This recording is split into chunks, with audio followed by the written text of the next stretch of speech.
मैं इंडिया की हूँ। तो कहाँ जाना था? मैं पाकिस्तान जाना था मुझे।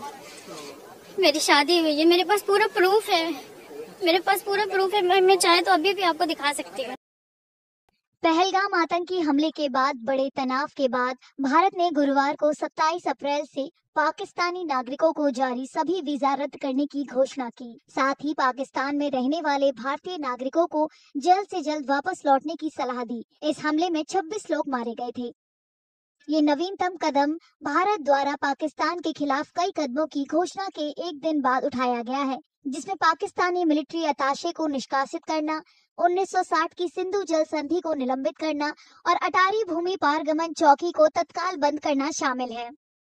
भारत की कार्रवाई के जवाब में इस्लामाबाद ने वाघा सीमा चौकी को बंद कर दिया। शार्क वीजा छूट योजना के तहत भारतीयों को दिए गए वीजा रद्द कर दिए और भारतीय उच्चायोग में मौजूद सैन्य सलाहकारों को वहां से चले जाने को कहा। दोनों ही देशों के कुछ नागरिकों का कहना है कि सरकारों की तरफ से की गई कार्रवाई से उनकी दिक्कतें बढ़ गई हैं। मैं बस यही कहना चाहती हूँ कि हाँ, मुझे जाने दें, बस मुझे जाने दें। इस तरीके से तो नहीं होना चाहिए था ना। अगर ऐसा होना था तो फिर शादी क्यों होने दी? अगर जैसे शादी हो गई तो कहने का मतलब अलाउ नहीं करते ना। पहली दफा मैं कैसे चली गई? बगैर वीजा लिए तो नहीं गई ना। मैं तार के नीचे से तो नहीं गई ना। मेरे शोहर आए हुए हैं इधर जी, मुझे लेने के लिए वो उधर आए हुए हैं।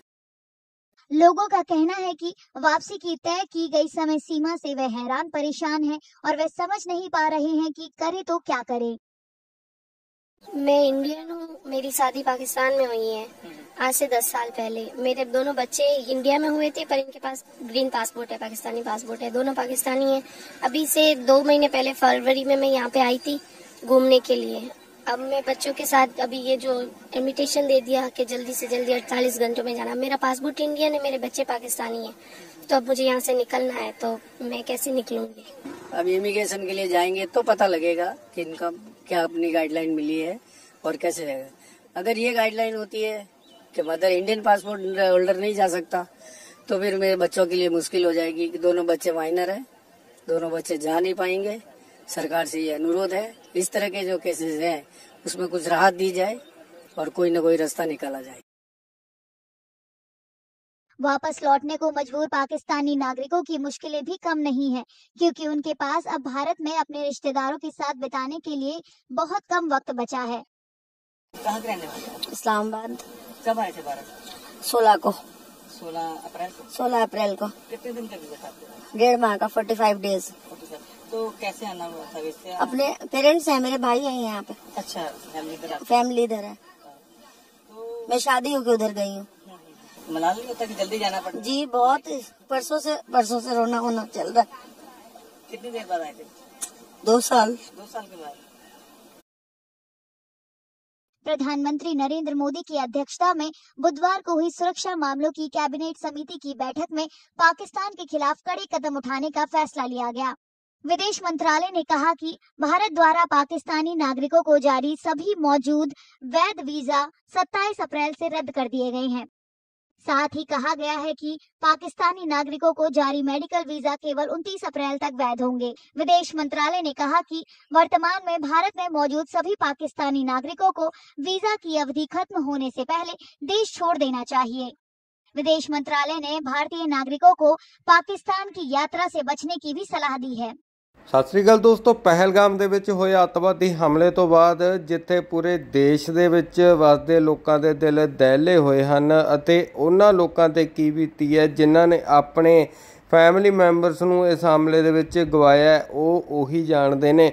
ਪਰ ਉੱਥੇ ਹੀ ਇਸ ਹਮਲੇ ਤੋਂ ਬਾਅਦ ਬਹੁਤ ਸਾਰੀਆਂ ਮੁਸ਼ਕਲਾਂ ਵੀ ਸਾਹਮਣੇ ਆ ਰਹੀਆਂ ਨੇ ਉਹਨਾਂ ਲੋਕਾਂ ਨੂੰ ਜੋ ਕਿ ਪਾਕਿਸਤਾਨ ਗਏ ਹੋਏ ਨੇ ਜਾਂ ਫਿਰ ਪਾਕਿਸਤਾਨ ਤੋਂ ਇੱਧਰ ਆਏ ਹੋਏ ਨੇ, ਕਿਉਂਕਿ ਕੁਝ ਕੇਸ ਤਾਂ ਅਜਿਹੇ ਨੇ ਜਿਨ੍ਹਾਂ ਦੇ ਵਿੱਚ 11-11 ਸਾਲ, 15-15 ਸਾਲ, 20-20 ਸਾਲ ਕੁੜੀਆਂ ਦੇ ਹੋ ਗਏ ਨੇ ਜਿਨ੍ਹਾਂ ਦੇ ਵਿਆਹ ਪਾਕਿਸਤਾਨ ਦੇ ਵਿੱਚ ਹੋਏ ਨੇ, ਪਰ ਉਹਨਾਂ ਕੋਲ ਹਾਲੇ ਇੰਡੀਅਨ ਪਾਸਪੋਰਟ ਹੈ ਅਤੇ ਹੁਣ ਜਦੋਂ ਉਹ ਇਸ ਹਮਲੇ ਦੇ ਦੌਰਾਨ ਇੰਡੀਆ ਦੇ ਵਿੱਚ ਸੀ ਤਾਂ ਹੁਣ ਉਹ ਵਾਪਸ ਨਹੀਂ ਜਾ ਸਕਦੀਆਂ ਕਿਉਂਕਿ ਇੰਡੀਅਨ ਪਾਸਪੋਰਟ ਵਾਲਿਆਂ ਨੂੰ ਪਾਕਿਸਤਾਨ ਦੇ ਵਿੱਚ ਐਂਟਰੀ ਨਹੀਂ ਦਿੱਤੀ ਜਾ ਰਹੀ, ਜਦ ਕਿ ਉਹਨਾਂ ਦੇ ਬੱਚੇ, ਉਹਨਾਂ ਦਾ ਪਰਿਵਾਰ ਪਾਕਿਸਤਾਨ ਦੇ ਵਿੱਚ ਹੈ।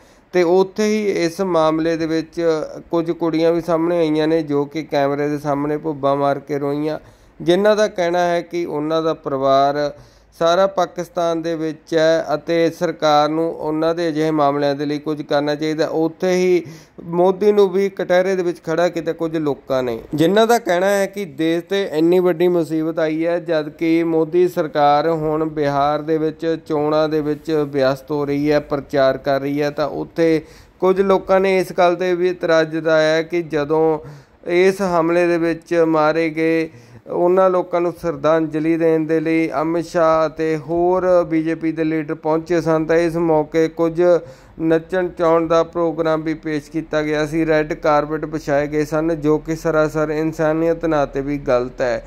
ਤੇ ਉੱਥੇ ਹੀ ਮੋਦੀ ਸਰਕਾਰ ਨੂੰ ਕੁਝ ਲੋਕਾਂ ਵੱਲੋਂ, ਕੁਝ ਸੋਸ਼ਲ ਮੀਡੀਆ ਐਕਟਿਵਿਸਟ ਵੱਲੋਂ ਘੇਰਿਆ ਗਿਆ ਹੈ ਅਤੇ ਉਹ ਵੀ ਵੀਡੀਓ ਤੁਹਾਨੂੰ ਦਿਖਾਉਂਦੇ ਹਾਂ। ਤੇ ਇਹਨਾਂ ਦੀਆਂ ਗੱਲਾਂ ਸੁਣਨ ਤੋਂ ਬਾਅਦ ਜ਼ਰੂਰ ਦੱਸਿਓ ਕਿ ਤੁਸੀਂ ਇਹਨਾਂ ਦੀਆਂ ਗੱਲਾਂ ਦੇ ਨਾਲ ਸਹਿਮਤ हो ਜਾਂ फिर नहीं। देखो ਹੁਣ ਇਹ ਵਾਇਰਲ हो रही वीडियो।